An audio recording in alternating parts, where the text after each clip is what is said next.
اعوذ باللہ من الشیطان الرجیم بسم اللہ الرحمن الرحیم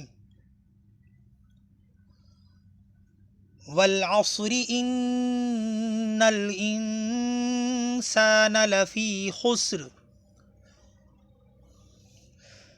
الا الذین آمنوا وعملوا الصالحات وتواصوا بالحق وتواصوا بالصبر۔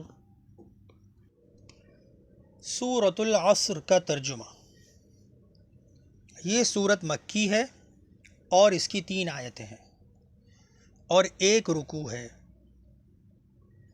بسم اللہ الرحمن الرحیم، شروع اللہ کے نام سے جو سب پر مہربان ہے، بہت مہربان ہے۔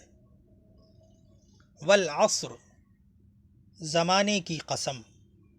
ان الانسان لفی خسر، انسان در حقیقت بڑے گھاٹے میں ہے۔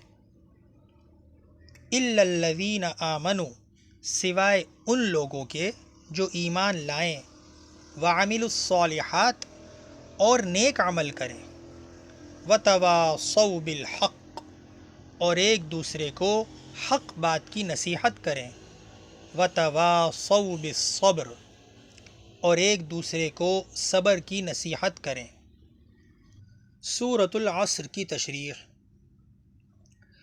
یعنی زمانے کی تاریخ اس بات کی گواہ ہے کہ جو لوگ ایمان اور نیک عمل سے محروم ہوتے ہیں وہ بڑے گھاٹے میں ہیں، اس لیے کہ ایسی بہت سی قوموں کو دنیا ہی میں آسمانی عذاب کا سامنا کرنا پڑا، اور ہر زمانے میں اللہ تعالیٰ کی نازل کی ہوئی کتابیں اور اللہ تعالیٰ کے بھیجے ہوئے پیغمبر خبردار کرتے رہے ہیں کہ اگر ایمان اور نیک عمل کی روش اختیار نہ کی گئی تو آخرت میں بڑا سخت عذاب انسان کا منتظر ہے۔ اس سے معلوم ہوا کہ خود نیک بن جانا ہی نجات کے لیے کافی نہیں ہے، بلکہ اپنے اپنے اثر و رسوخ کے دائرے میں دوسروں کو حق بات اور صبر کی تلقین کرنا بھی ضروری ہے۔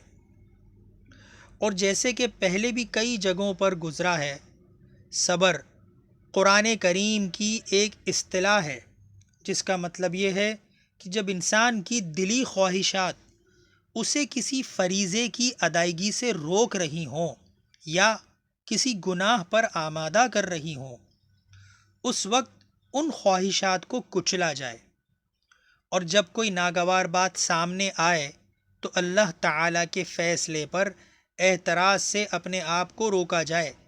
ہاں، تقدیر کا شکوہ کیے بغیر اس ناگوار چیز کے تدارک کی جائز تدبیر کرنا صبر کے خلاف نہیں ہے۔